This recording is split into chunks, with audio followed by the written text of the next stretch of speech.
I'm Gugu Zulu and welcome to the final round of the Westbank Super Series for 2011. On this straight, this weekend, champions will be crowned. Welcome to the Bridgestone production cars.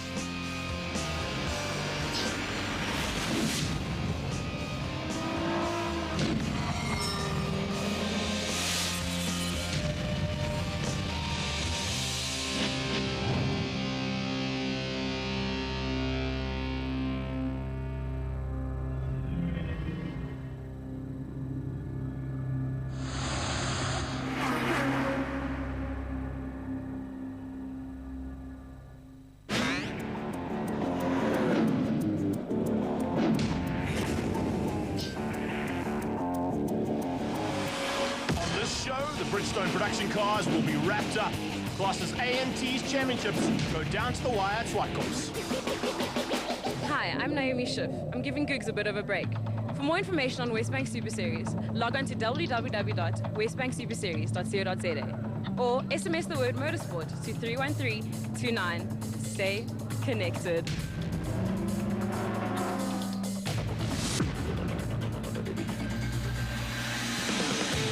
So qualifying we go to, Greg, and it's going to be a day of tension with two championships up for grabs at the moment. It's been an incredible 2011 season. So the man on pace, and there are going to be a few of them. The Team BMW Afrox of Melville Priest and Anthony Taylor will fire really, really well today. They're set up and packaged good for Zwartkops. And of course, not forgetting Michael Stephen. And let's have a look at that front row. Anthony Taylor, Melville Priest, front row for BMWs. Michael Stephen doing everything right and staying up ahead of the Audi battle with Pinard alongside him. And then on your next row, Chop Sabuka in the other engine extreme, and then Henny Grunewald in the Subaru. Johan Ferrari with a lot of work to do to try and wrap up this title. The car looks good once again. Yeah, no, the car's excellent. You know, we've done a little bit more development work with the new Motec M1 direct injection system, and it certainly has paid off. And, you know, I can see the Audis have also caught up a little bit, so I don't know, the race is going to be a bit different. You know, it's going to be a sprint race. I know there's also a championship up for grabs between Johan and Michael, which is going to go down to the wire. I've been in their position before, and I know it's not nice. But, yeah, look, for me, I'm just going to keep it clean and try and get a win under the belt. And I still do have a mathematical chance of winning it. But, you know, the big thing is just keep it at the sharp end of the field and stay clean and bring the win home for BMW and Afrox. Final round of the Bridgestone Production Car Championship. Michael Stephen, and it's a tussle between Johan Ferrari. Well, what's the ironic thing about this is that we haven't even turned a race yet. You now lead the championship by virtue of putting it on pole. You must be stoked. Yeah, most definitely, but it's still a long way to go. You know, that's just the beginning of the day. And hopefully if we can just, you know, keep putting in solid performances, you know, we can end up with a championship. A solid performance is required today, no doubt about it, Steve. Lights are on for race one. And here we go for the 4 sprint races of the day. It's BMWs 1 and 2. Michael Stephen in 3rd place, and Chop Sabuka slots exactly where he needs to be. In 4th place, keep the all-wheel drives and that other Audi behind his teammate. Yeah, as you were saying, I don't know whether his position is by fluke or just really good luck, but I'll tell you what, he'll be in a really good position, as you say, Michael Stephen. But look at this, round the outside, trying to get in. But I'll tell you what, these BMWs have proved that they're a very good package here. We're on board with Chops at the moment, but the BMWs will be a contender all through this race. Yeah, 1 and 2 at the moment as they head up towards Castle Edge Corner now and looking pretty dangerous at the front end. The 2 Audis exactly where they need to be. How far back is Ferrari? He's behind both of the Sassel Subarus. In fact, he's slotted just in, coming onto the back straight and moves up 1 position to get ahead. Now he goes hunting down for that man in A3, the Engine Extreme Audi of Michael Stephen. Yeah, and he's having a look as well on Michael Stephen as well. He doesn't want to get involved in that, will he? He'll just play there and play his particular role that he needs to do. We're on board with him again, all the way down as we go to turn number 8, and then onto that back straight as they get through. They'll be carrying some really, really good corner speed there. And, well, we hope that nothing goes awry in this first lap. Oh, look at that. Henny Grunewald. Unbelievable. Yep. Brilliant bit of driving there from Grunewald into Goldwagen corner. Chops left the door wide open, and Grunewald just stole through. So it looks like it's going to be a fantastic battle here between the all-wheel drives and the Quattros as they come out of turn number 1. That is BMW Accessories corner, and it's BM's 1 and 2 heading into turn 2. Yeah, they came with a big package as well, and not only just on the cars, but the whole Team Afrox is down here, larger than life. This is a great corner. They'll get up through here on the exit, run about 180, and they'll cram themselves all the way down to a very, very hard braking area, about 220. Yeah, getting up to the 200k an hour mark, and then it's just one gear down and pitch it into Castle Edge corner. Melville closes right onto the back end there, and a little bit closer than what he has been on Taylor. But look in the rearview mirror. On his tail is Michael Stephen, and all of a sudden, Groenewald seems to have a bit of a problem. He lost a bit of drive coming out there. Look at Fourie, goes defensive, and chops Sapuka. He was the man on the defense there, but Fourie had to take evasive action, trying to miss both the Audi and the Sassel as they slowed down for Sassel corner. You know, Greg, I've never seen anybody manage to go around the outside and make that stick. It's virtually impossible. Can it be done? I don't think so. I haven't seen it in production cars. We'll have to wait and see. Maybe they prove us wrong here today. It is the final, and of course, it is for the championship, and that's what these guys are battling so hard for. Into turn one, and all of a sudden the Audi sneaks in the inside, and Stephen gets through. Oh, that's brilliant driving from Michael Stephen. And it looks like there's a problem here. Yeah, we're on board with Taylor, and he is losing out positions here, left, right, and center. Melville Priest has got through. So has Michael Stephen. And Taylor, as he comes out of the corner, can hear it, maybe not just firing on all cylinders like it was. There goes the Subaru. Yeah. There's a problem on Taylor's car. Most definitely so. I mean, it could be anything. And we've guessed it on many occasions what's been happening to these cars, and not just with the BMWs, but a lot of the other cars in the field. That ECU, that management package, it is a bit iffy. You've got to take into account, remember the last time we were here 3 weeks ago, Anthony Taylor was the man to beat. He won out almost every single thing on the day. So something has gone wrong there, unfortunately, but it has opened up an opportunity here. This is Chop Sapuka keeping out Henny Groenewald. His teammate, Michael Stephen, is at the front end trying to get past the BM, and has he been able to do it? We'll have to wait and see. Here we go, on board with Henny G, and he's hanging tough on the back end of Chop Sapuka. And more importantly, for Chop Sapuka's teammates' point of view, he's keeping Fourie behind him. And another thing to consider is where on earth in this picture is Johan Fourie? It's nowhere. He's right behind him. That's the problem. That's exactly what Johan Fourie's problem has been almost all day. He has not got the same package as he had the last time we came here. They've tried something different. It hasn't worked. They're going to have to tinker between the heats and make sure they get that car back up to pace. But unfortunately, if he stays where he is right now, he is seeing this championship fall by the wayside. Oh, yeah, slip by very, very quickly. And that's going to really irk him, because we all know Johan Fourie's a very competitive individual. And, of course, their team as well. They are meticulous in what they do, and they'll try and hunt down what's wrong with this car at the moment. The problem is that after this race, they've only got a couple of minutes on the Parc Fermé on the grid to sort out any hassles that they've got, and then only a couple of hours between heats 2 and 3. Fourie looks a bit more dangerous right now on the back end of Groenewald, but Groenewald here at this circuit particularly is a very tough man to beat. It's like going to Cape Town with Johan Fourie. He's always good there. Here's an opportunity for 1 and 2 for Audi. Sneaking up on the inside of the Afrox BMW. Chop Sapuka takes second place away, and Melville Priest is demoted down. Yeah, is it my imagination? These two BMWs do not seem to be on the same charge as they were the last time we were here. Doesn't seem to be the same setup, same package. There could be problems here for both of these BMWs. I've got to agree with you there, Steve. Unfortunately, they've lost the early practice and qualifying pace that they had shown here on Friday and, of course, today in qualifying. And these guys, really, they've got a team that is to be reckoned with. And unfortunately, look at that. There's the maneuver. And Priest is having the same kind of hassles as Taylor. So something has gone wrong with those BMs. And the boys from BMW are going to be working double time to get them back onto the front end of this race. All right, most important thing at the moment, though, Michael Stephen's championship aspirations are in control at the moment. Oh, big puff of smoke there from Fourie, and he's trying to chase down that Subaru, Henry Groenewald. And where on earth? Oh, there it is, Richard Pinard. Wow, Fourie's got a problem. There it is. No problem. He's got it on the left-hand side of the car, and there's a bit of tyre rub on that bodywork, and I think that's what's causing all that problem at the front. It doesn't look like it's an engine hassle, but there is some serious problems on the left-hand side of that Audi, and as he falls by the wayside, look at this. We've got the two Subarus now in 3rd and 4th place, the BM and the lone BMW there, Melville Priest in 5th, and as you can see, limping around is Johan Fourie, and by limping around, the championship just keeps going more and more towards this man, Michael Stephen. Yeah, he is totally in control, and what a way to do it, to get a 1-2. We see the checkered flag, so Stephen wins it. Fantastic. An Audi 1-2. Chop Sapuka's going to be delighted. Sapuka comes through for 2nd place. It's Subaru's 3 and 4. There is Fourie, and you can see a big concern there. He has crossed the line, albeit down in 6th place. So confirmation of the results there. It's Audi's 1 and 2. Michael Stephen and Sapuka. Subaru's 3 and 4 with Groenewald and Pinard, and the first BM of Melville Priest in 5th. A great way to just get underway for this championship. Michael Stephen, you put it almost on pole today. You weren't that far behind Anthony Taylor. Outstanding race. Race 1 under the belt. Full point, 10 points. Yeah, brilliant race. The BM's had a problem in front of me. You know, it was a bit unfortunate, but you know, we got past. We won the race. I think we got fastest lap as well, so it's an extra point. Johan had some problems, so that helps us. It's not a nice way to go about it, but I mean, it's reality. And we just got to go out there now and you know, reverse grid, keep it clean, try to get back to the front and score maximum points. A little bit more difficult for you to do it from 4 cars back, but let's see if he's able to do it now. Both BMs back onto track. What has happened to Johan Fourie? Is he in the race? No, he's not just yet, but hopefully he'll get back there a little bit later. They're still working frantically on the car. It's Subaru's 1 and 2, and the Audi goes into 3rd place with both the BMs on the outside of both of the Engine Extreme Audis. That's awesome to see out of turn 2.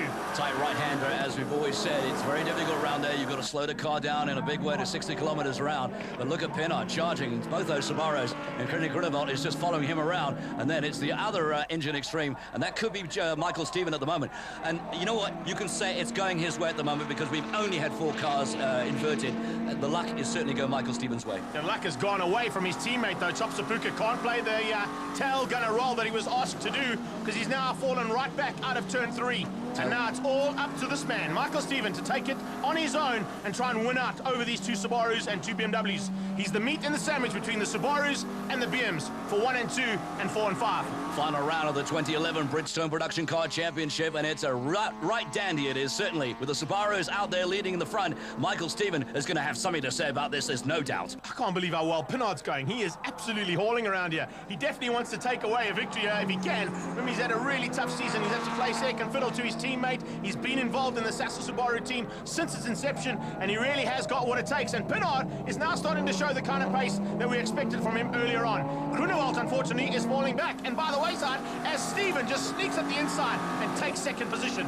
Taylor looking a little bit better at the moment. They might have actually sorted that car out. Loss of power, and Priest. Where's Priest at the moment? He's a little further back into that Castro edge corner as well. As you said, they pitch it right in on the inside. And look how steady and secure that Audi looks.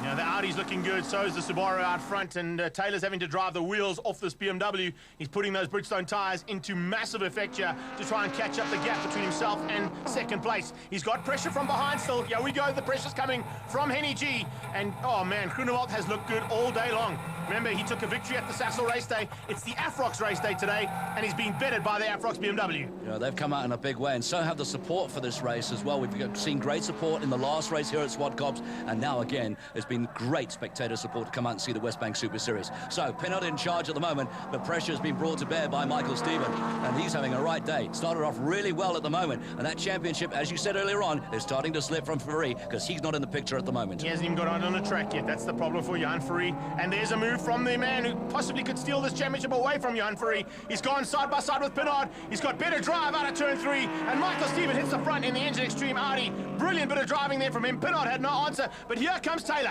Taylor wants in on this action. He goes on the inside. The Subaru had to back out of that. There's no way that Pinard could have made that maneuver stick, and Taylor was very forceful getting up to second. Well, it might have been forceful. You also got to hand it to Pinard as well. He is a gentleman in every sense as well, and really, he is a former champion in his own right. He knows how to drive. He knows what he needs to do. He doesn't want to get stuck in the middle of this championship. Henny can't win this outright at the moment. That mathematical chance has gone, as it has done for the BMWs. They've had a bad first race. We're into the second. It's no chance. The championship right now is Fourie and Stephen. Oh, and as he pulls into the pit lane, there's a problem.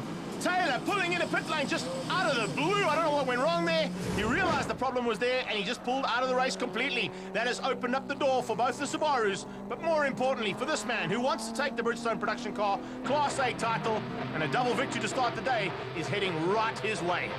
Well, I don't think it's enough for him to win the championship out right now, but let's look at the next race. But there's confirmation of the race results. Michael Stephen and Richard Pinard. Most importantly, look down in 5th place. Johan Fourie got on the track and did well to only finish a lap behind. You put a little bit more of a hold on the championship right now, but mathematically it can go all the way down the wire. We've got another 2 races to come. It's important, but right now you've done the job in the meantime. Yeah, most definitely. You know, the BMs fell out, as I mentioned earlier, in race 1 and 2, which made it a little bit easier. I also got helped by the reverse grid in race 2, only 4 being inverted. Got past my teammate into turn 1, and then picked the Subaru off one by one, and yeah, that was that.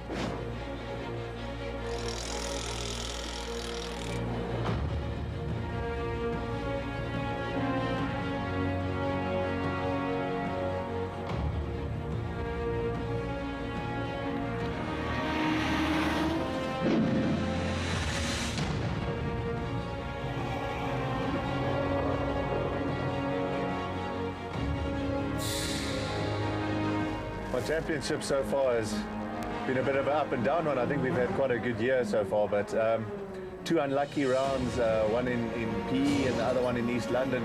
kind of took care of our championship. We were right in it. I think we were lying 5 points behind the leader leading into that one. So a bit of a battle coming into those 2 rounds where we got no points. We followed up the 2 bad ones with Cape Town, where we won fairly convincingly the whole weekend. We were quickest the whole weekend. So it was good racing, but again, those 2 races kind of put us out of the championship, and too difficult to come back from there. I think Bridgestone production cars, you know, the reason that I'm certainly racing it is it's got the best drivers in the country racing in it. You know, we've got multiple champions in Class A and Class T.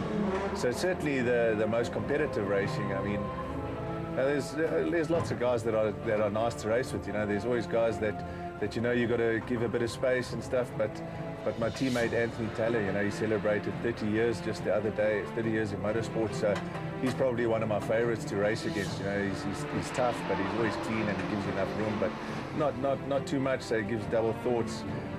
Michael Stephen, he's great. I think he's the most consistent guy through a season. You know, he always picks up points. He's maybe not always the quickest, but certainly the most consistent.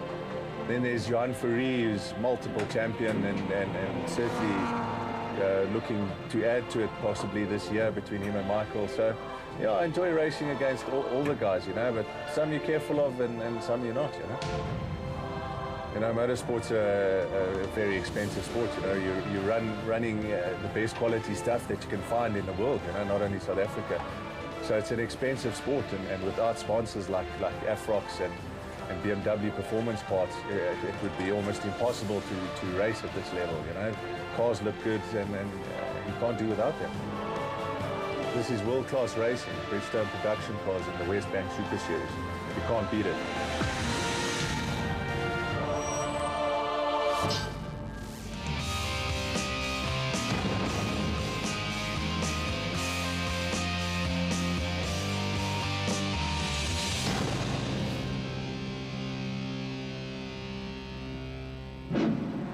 So race number 3, by virtue of the fact that he set the fastest lap in race number 1, is Michael Stephen on pole. Next to him is Anthony Taylor. It's BMW and Audi. Creased on his inside, going into BMW accessories corner and takes the whole shot. So Michael Stevens slots into 2nd place. It's where he needs to stay. He doesn't have to do anything really because unfortunately, Johan Fourie, the man behind the 2nd of those BMWs and the Subaru, and of course his teammate, that's how many cars he's got to get to catch the man who could take the championship away from him. Remember, Michael Stephen is 18 points in the lead now.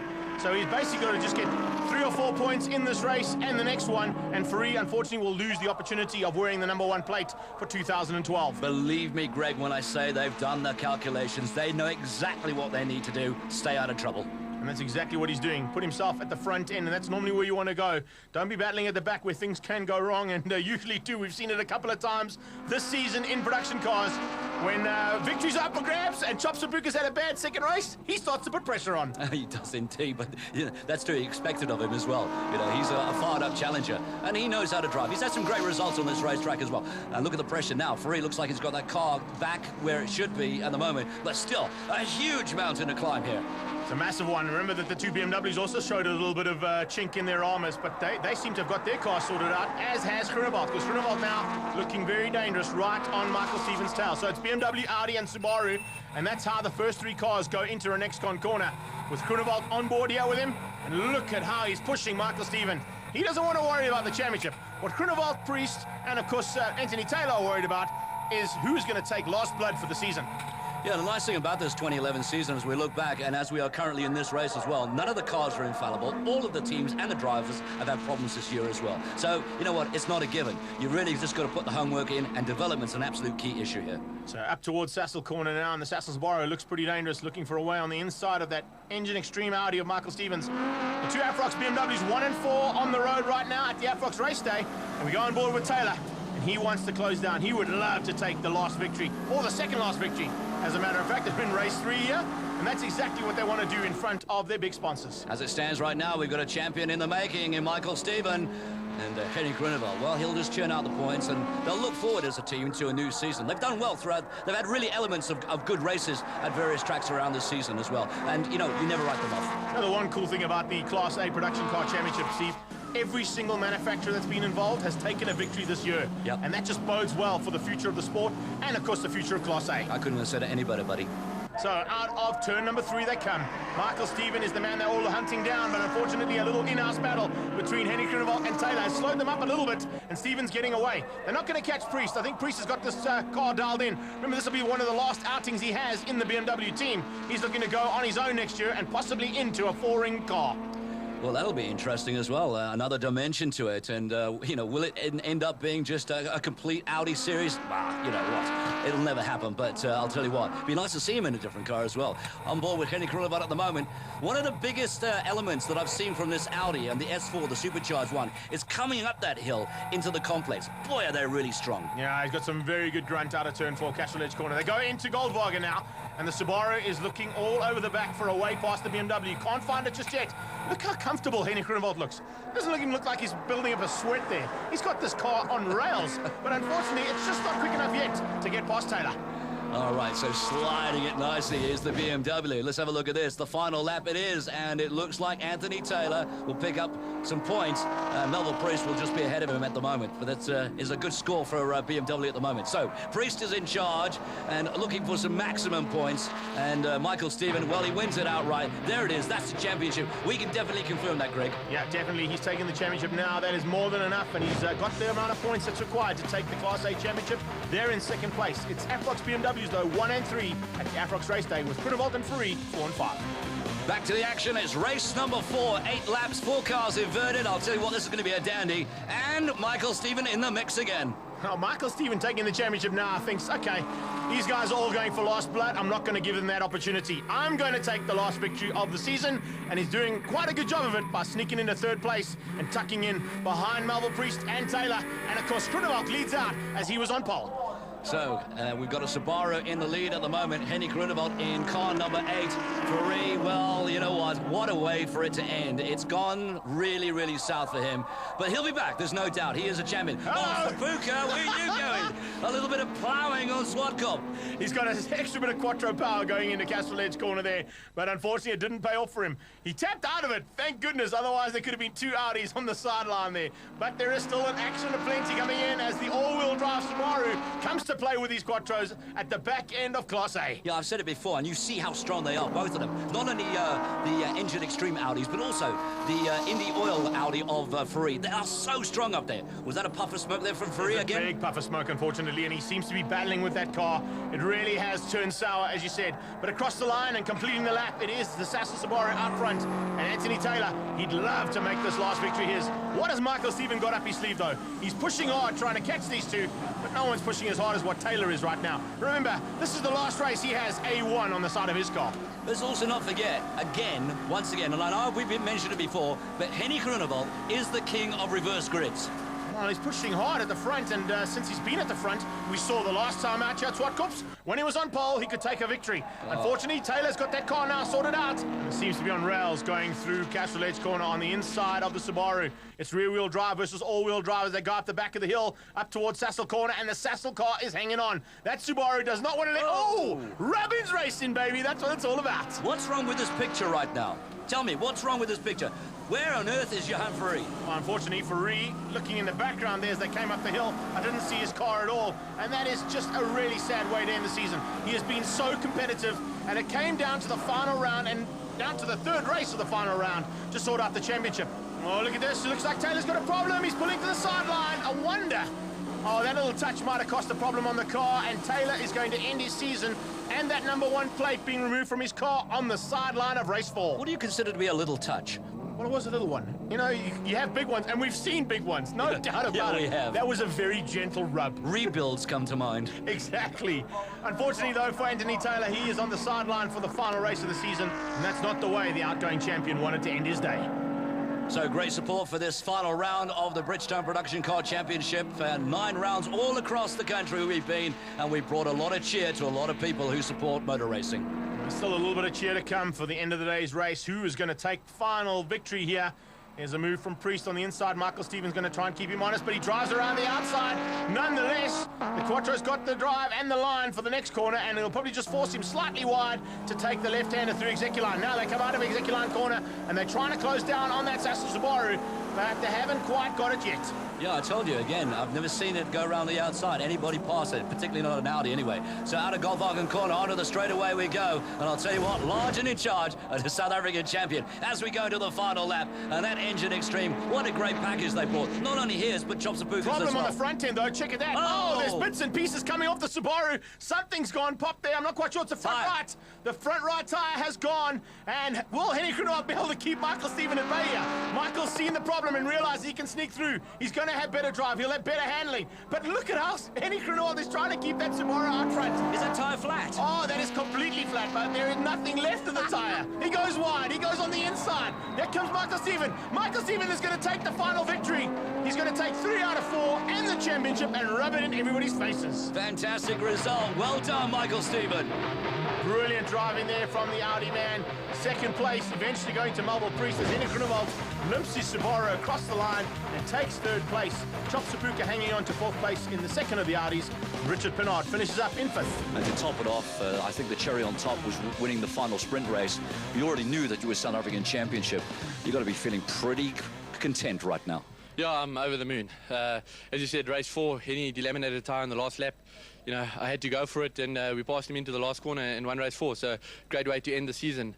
I just have to make a big thank you to our team. You know, all the mechanics have put in a real effort, you know, the whole year, starting from the beginning of the year, you know, building the new cars throughout the year, developing it and just getting it to where it is, to a championship, for giving me a championship winning car. To the sponsors, Engine, Audi, Southern Sun, Terry Moss Racing, Luke, everyone. It's not possible without them, and a big thank you to them. This is for them. Confirmation of that championship. Michael Stephen taking it ahead of Johan Fourie. Henny Krunow makes it Subaru in the top 3. And Melville Priest and Anthony Taylor, BMWs 4 and 5. Coming up, Class T action for the final round of the Bridgestone Production Car Championship.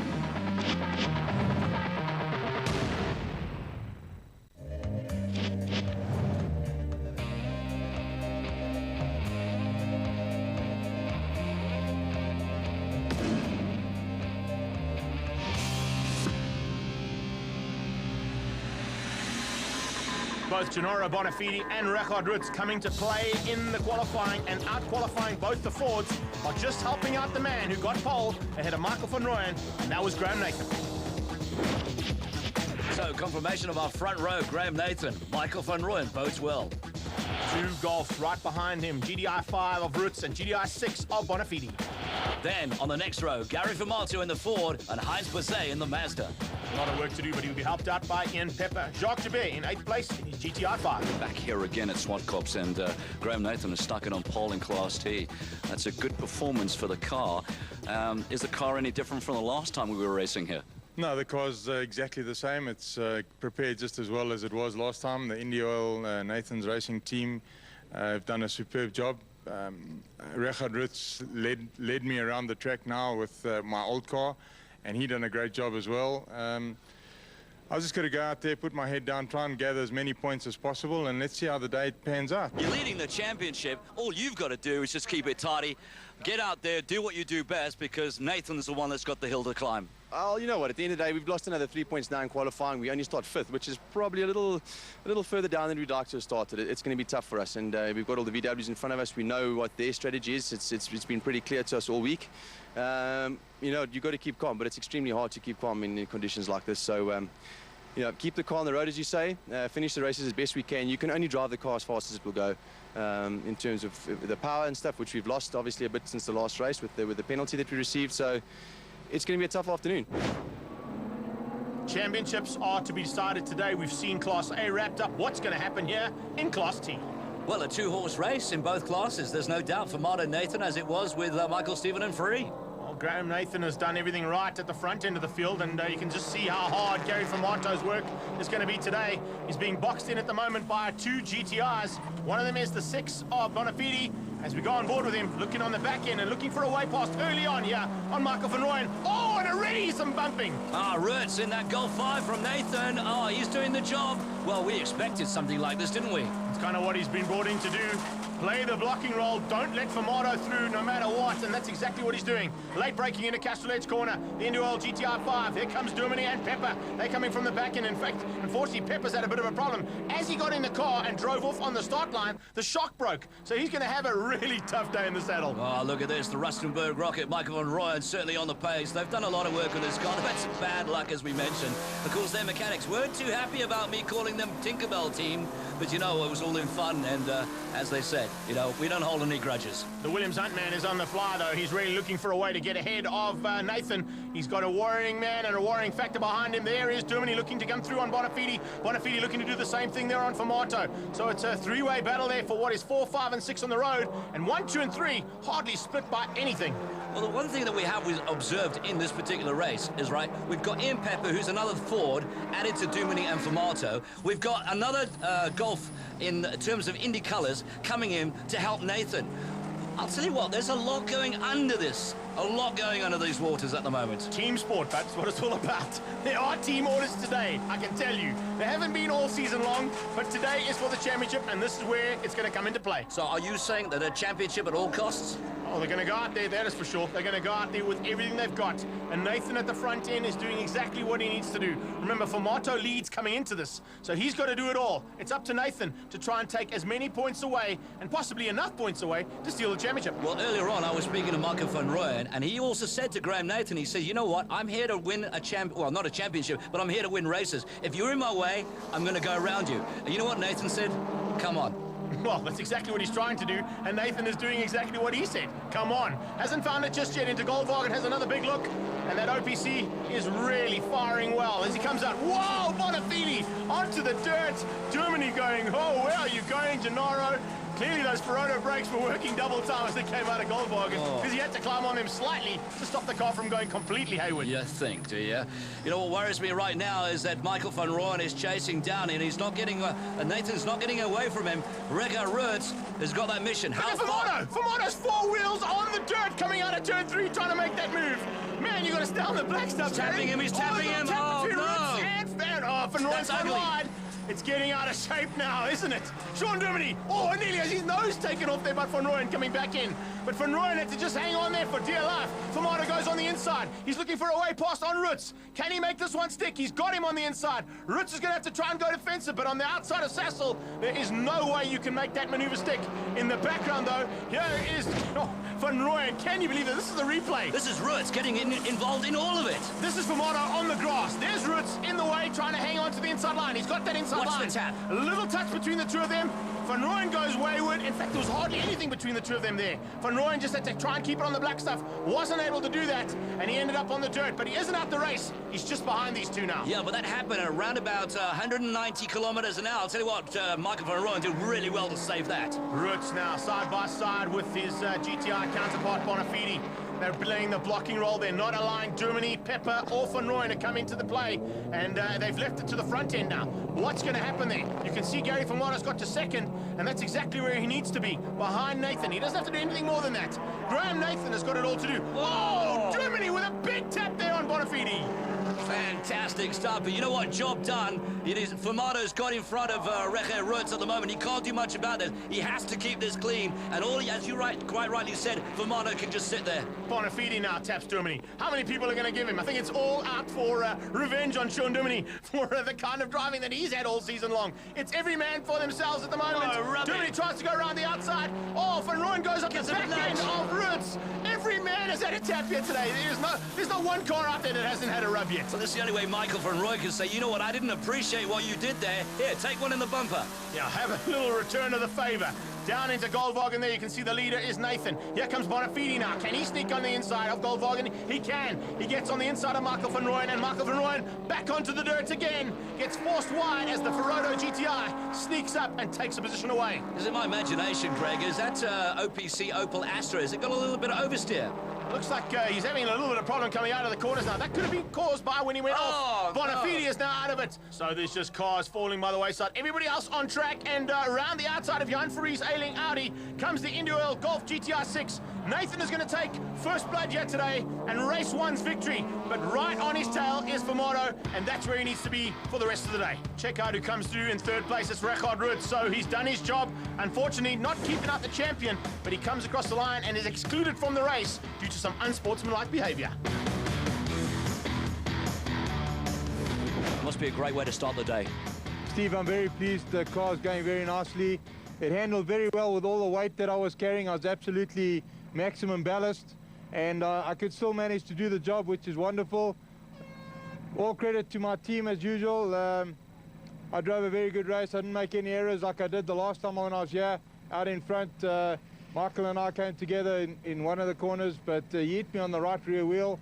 But unfortunately, I suppose that's rubbing and racing, but Gary did a great job. He doesn't have to win, and he's thinking very nicely, and he's just doing what he needs to do. So race number 2, 8 laps, inverted grid, 4 cars. I'll tell you what, paying compliments and homage to Gary Formato. Oh, look at that. It's Richard Ruud with the smoking GTI 5 that's on the front row. And he's going to have to go at it here with Gary Formato as they go into BMW Accessories corner. And oh, a big right-hand touch from Formato puts Richard Ruud sideways. So Formato, who he's going to have to be watching out, because the COC's already been quite vigilant in the way he's handled the rubbing his racing aspect in Class T today. Vigilant? Oh, he really has been. There's no taking any prisoners yet from these guys. And it looks like Graham Nathan, while he's behind his teammate now, Richard Ruud will probably give him enough space just to get past and then go defensive on Sean Dermody, who's just behind them. This is how these things have turned out with Class T, and really, it's gone down to the final couple of races. We saw how well Class A was wrapped up. Are we going to see the same thing here? A slower car, because the white flag is moving. It's Chop Sapuka in the way as they come out of Sassel Corner. So Formato still leading them out. A lot of pressure from the Indy Oil GTIs at the moment. Nathan in the brand new 6, and of course Ruud in the old 5, which was a former car of Nathan as well. And if you don't know, and you've just joined us, I'll tell you what, we've got a team racing out here, Ford versus GTI, and no quarter asked and no quarter given. Hard on the brakes as they go in onto the straightaway out of Goldwagen corner. And you're right, that car is really smoking big time. Oh, Nathan's car smoking as well, so that's a big concern as they come out and into the clutches. Graham Nathan into the smoke of Richard Ruud, and he's trying to get past him. Ruud will give him space now into Renexcon. He sticks up the inside, and that is perfectly done. Great team tactics there from the Indy Oil boys as they come out of Renexcon corner. Nathan runs slightly wide though, so he makes a mistake later on the brakes on Ruud. And well, Ruud just said, listen, I gave you the room, come on through. Yeah, how long is it going to take? You remember, you've got to win this race. You've got to get into a position, Graham. No mucking about over there, staying behind Ruud at the moment. So, it's GTIs and Fords. Oh, I'll tell you what, getting up close and personal right now. It is the second race here with an inverted grid. They come up onto Sassel Corner now, the two Indy Oil cars now trying to keep each other at bay. And, well, it's all up to Richard Ruud. And I think what Nathan's done is he's thinking to himself, you know what, Ruud is actually lapping in the same kind of lap times as I'm doing. Let me use him to try and bridge the gap between myself and Gary Formato, who leads this race. Would there be a slingshot in mind there? It's a good possibility. Down the back straight, he might use that slingshot and get past him into Castro Edge Corner. The problem he's got right now, though, is Sean Dermody, right on his tail. And Dermody has closed the gap between himself and Nathan. So it is basically the BP Castrol Ford Focuses versus the Indy Oil GTIs. And it's how it's been almost all season long. Yeah, that's a smoky sandwich, by the way. Yeah, seriously. Richard Ruud with some serious smoke coming out of the back end of that car. Right, so GTIs versus STs at the front end of Class T. And we're looking forward to seeing how this is going to pan out for this championship. Formato is in exactly the right place he needs to be. Graham Nathan seems to be battling. Yeah, and also Sean Dermody are really off the pace. It looked like that gap was getting smaller as well, but we do know that the Fords have a great straight line speed at the moment. So round here the we outside, go. Yeah, Nathan. he is. Nathan round the outside, as you say, and he's finally allowed him to go through Ruud, and that is just going to cause a buffer. But Sean Dermody knows how to play this buffer game, and he's going to want past quickly. Well, he's done it all season long for Gary, so he knows exactly what to do now. How's he going to be able to find a way past Richard Ruud? He's a tough man to pass, I can tell you that much. And Ruud is not going to make it easy for him at all. No, can I get away with a little tap, you must be asking yourself. Well, I doubt it. Sean Dermody now getting onto the power, trying to go onto the back end of Ruud. Still smoking out of that GTI. It looks like a diesel. The COC is going to be a bit concerned about that. Hopefully it's not dropping any liquids onto the track. It doesn't look like it is. If it starts to do that, then, of course, there'll be a whole different story. Yeah, obviously oil either onto the manifold or onto the engine part itself, but that's where it's coming from. I don't think there's a really big leak going on. So, looking at Formato, and he really is well-placed. Crowds have come out here in a big way to see the final round, and there is a wonderful shot of that Ford ST. And they have put a lot of work into this team. Hasn't always gone their own way, but I'll tell you what, it is starting to turn Formato's way at the moment. Coming across the line and taking 4th place overall out of the Class A's and Class T's, but victory is what he needed, and victory is what he got. So the same for Graham Nathan and Formato. Let's have a look at those results. Confirmed, Gary Formato, Graham Nathan, Sean Diminy in 3rd, Jacques Joubert and Ian Pepper in the other Ford.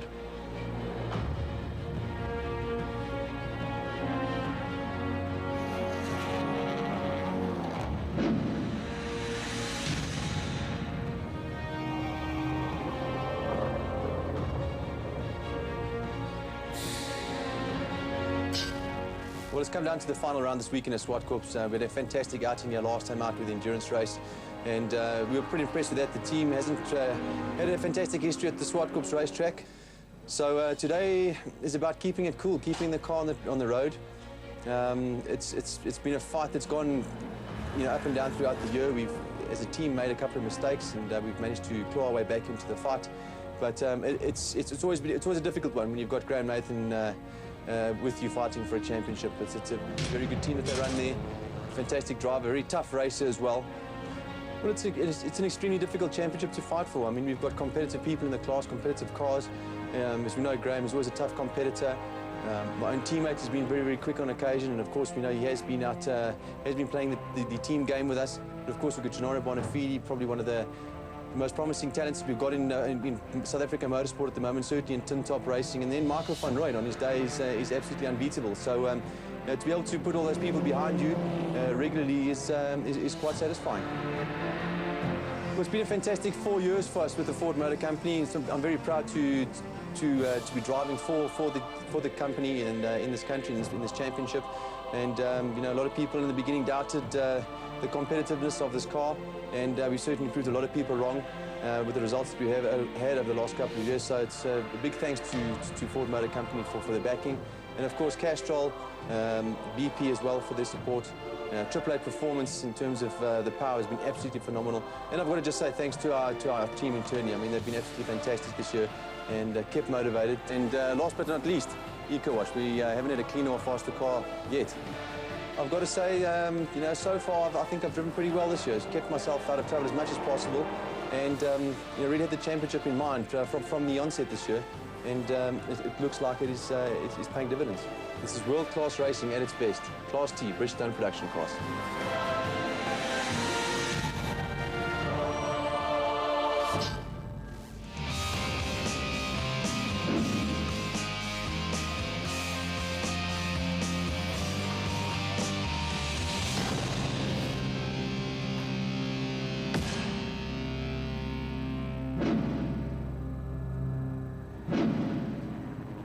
Pole position for race number 3 goes to Gary Formato after his fastest lap in race 1, and he gets away and he's left the rest of the field absolutely sleeping behind him. They were all caught on the line and down into turn 1. It is Graham Nathan who slots into 2nd place, but it's 2 Fords right behind him.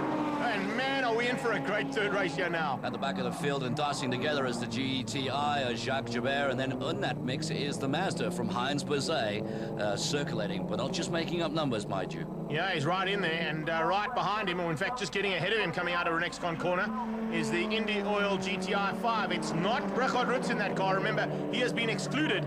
It is now Gennaro Bonafide after his car died in race 2. Sacrilege, that's all I can say, sacrilege. And we go on board with Bonafide now, looking on the back end of Berza, looking for a way to get past that Mazda MPS. It also didn't have a great start to the day, but he seems to have got it all fired up now and looking for a way to get past the second of the Fords as they go up into Sassel Corner. Looks like Pepper's fallen back there, unfortunately. Once again, not quite the kind of car he expected out of the Ford team, but he is on just at the back of this group. And, well, he has got potential. We know that Pepper can drive a saloon car. Just taking this point further, it might be confusing to see the GTI of Gennaro Bonafide not running, and he's in, as you say, running this Indy Oil. And how can that be allowed, you might ask? I'm going to ask you that. How can that be allowed? Well, I'm going to tell you, Greg, is because the car, all it needs to do is just be entered. And the fact that Nathan's Motorsport wants Gennaro Bonafide to drive in that car to help Graham Nathan in the championship, well, it's all above board and legal. Okie dokie. Right, it is all about board and legal, of course, and that is what Bonafide is trying to do. But he's in a battle royal here with the MPS Mazda of Heinz Berzer. And Berzer knows his way around this track. There is no doubt about it. And he's got that Mazda going well. Love the sponsorship. Zoom Zoom and Sassel, and of course Leah Price on the side of the car, but hardly anything on there. Maybe that just shows that he's got something up his sleeve for 2012. Do you realize you're tagging along a GTI, Heinz? Exactly, and he's pushing that GTI to its limit to try and get it past him. The same thing is happening at the front end, though. Nathan and Famato. This is the championship battle. It's an 18-point gap between Famato, who leads out, and Nathan, and it's all up to Nathan. Unfortunately, second place behind Famato is not going to give him this championship. No, it won't, but he'll be encouraged, that's for sure. But Ford, have they done enough? Well, time will only tell. If he stays where he is right now, they would have done enough. And that's exactly what Famato wants to do for this final bit of action. They head into BMW Accessories corner. It's ST versus GTR 6. There goes Nathan. Can he make a move here? He's on the right side, but just not late enough on the brakes. Gary was extremely late on the brakes there. Graham, oh, sounds like there's a problem. I saw the lights coming on the car, which means there's a possibility that the ABS system is kicked in again. And if that's the case, limp mode comes to mind again. Yeah, again, how many times have we seen it, Greg? You know, Disco Nathan again with that car. So as they get onto the back straight, he gets good drive coming out of turn 2 and 3, goes into 4. Didn't dab the brakes there, he just rolled it through on what is probably about 4th gear in that car, and then just climbs on the accelerator heading to the top of the hill. We're lap 5 of 8, no changes in the front 2. And that's not going to bode well, because that looks like a championship in the making for Gary Famato. Look at him looking down in the cockpit there, Steve, as he turned into an Exxon corner. He's pulled onto the sidelines. I told you there's a problem, and Nathan is out of it. That is the championship over. I also noticed a couple of other things, Greg, as well, and we might get a replay. I doubt that, though. But, you know, a lot of stuff is being thrown up on the track. And I'll tell you what, those stones that come through, and they're not small, there's a chance to blow radiators left, right, and center here on this track. Something's gone wrong there, unfortunately, and that is the end of the championship there for Graham Nathan.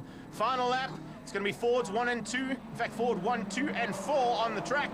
Good bit of driving there from Pepper, and a great bit of driving from Gennaro in someone else's car to come through in 3rd. It's been a mishmash, hasn't it, really? But well done, Gary Famato and Team Ford at the moment.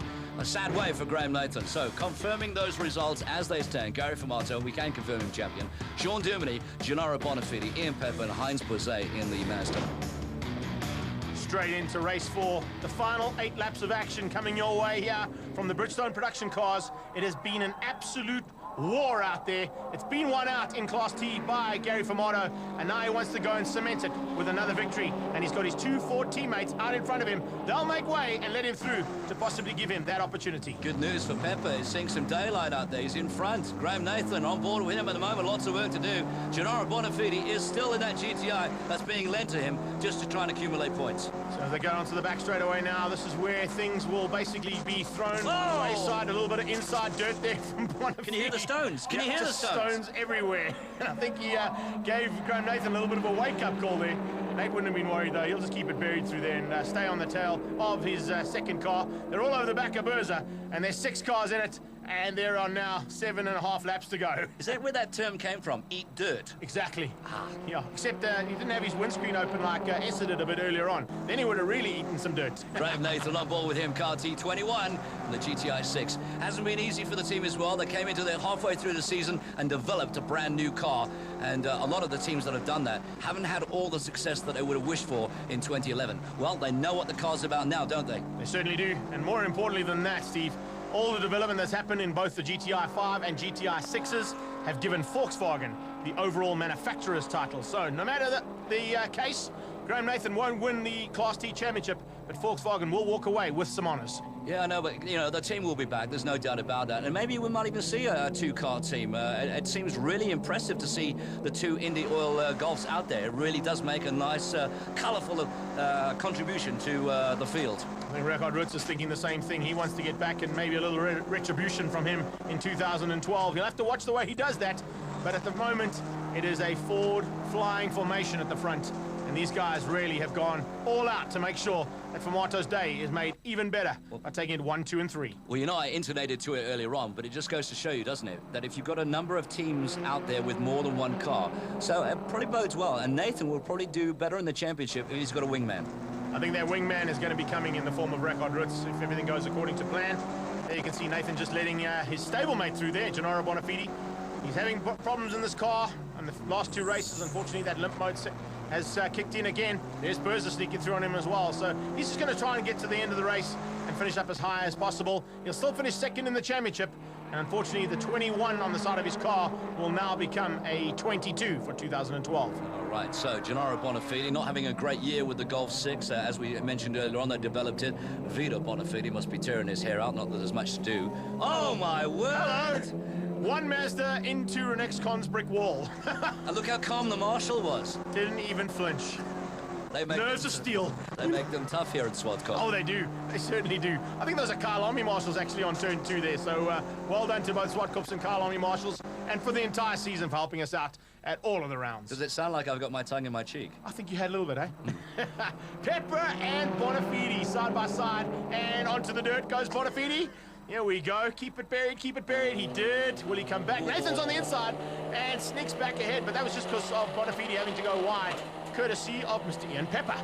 How many laps have we got to go in this one? Not many, I'm sure. So the Ford's leading it out. A wonderful way to cap the day as well. And Vermont will be quite happy to sit there and allow Pepper and Duminy to do their thing. 3 in a row. Look at that. Beautiful. I think more importantly, he's going to allow Duminy to take the last victory here. Remember, he is the teammate, and he's done a phenomenal job for Gary Fumato to keep him at the front and make sure the title goes his way. And what a way to return the favour to the team boss and say, yeah, you can have the final one, sir. You can say what you want to, Greg, but they have been fairly dominant throughout the entire season. No doubt about it. But looking forward to next season when all of these guys will be back for more Bridgestone Class T action. And we've had some good ones this season, there is no doubt. As we go into the final stages of 2011 season, it's Gary Fumato riding shotgun now to his team boss, Sean Duminy. Ian Pepper, he's been hunted down there by Graham Nathan, and maybe Bonafide might sneak through. We'll wait and see as Pepper just hangs on to that 3rd spot for now. Oh, wow, they still actually wave blue flags at this track. Only when there's Fords at the front, and they mean that the Foster Ford has to get through. But right now, the Foster Ford wants to stay behind his team boss and secure his job for 2012. Oh, brilliant comeback, well done. So the Ford's leading it out, 1, 2, and 3. Pepper's having a field day, and he'll probably have a great memories of this day, seeing Fumato win the championship. Nathan's trying to hang on to 4th place, but he's been hassled now by Bonafide. I think Bonafide might sneak ahead.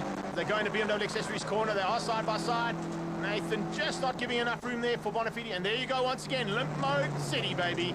Oh, man, what a dismal end to the season here for Graham Nathan. So is it the ABS or is it the management system? I mean, either one of the two. Sure. Something's gone wrong in the car, unfortunately, and it's dropped him out of contention. Look at that, though. Bonafide on the last lap has got ahead of Pepper, so he's going to spoil the formation flying for that Ford team. It's going to be Duminy, Fumato, and Bonafide sneaking in just to spoil the day there for Ian Pepper's 1, 2, 3 hopes. So, fantastic. What a season, Greg, and what a way to finish it. Sean Duminy, Gary Fumato, the champion, Gennaro Bonafide, and Ian Pepper, the other 4. A great team effort the entire year, I would say. Exactly. I mean, it's been a great effort. The car's been fantastic all year. We've worked hard. You know, we've always kept something in hand. We've known when to play our cards right, and it's been good. Look, we messed up 1 or 2 times this year as well, but all in, the team's done a great job, and I'm just happy to have won at the end of the day. I think you know, kept myself out of trouble as much as possible this year, and it's something that we haven't done in the past, and it certainly worked for us. Class T Championship going to the BP Castrol Ford team. Gary Fumato, your Class T champion, and Graham Nathan going to be working hard over December to get that GTI 6 firing back again. In the manufacturers, it's Volkswagen that wins out way ahead of their stablemates Audi. Ford comes through in 3rd place ahead of Subaru, BMW, Nissan and Opel. For more information on the Westbank Super Series, log on to westbanksuperseries.co.za.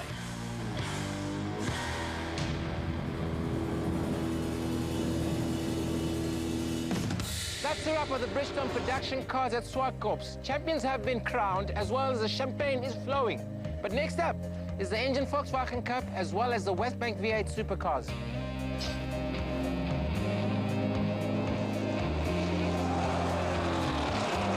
I'm Gugu. See you next time.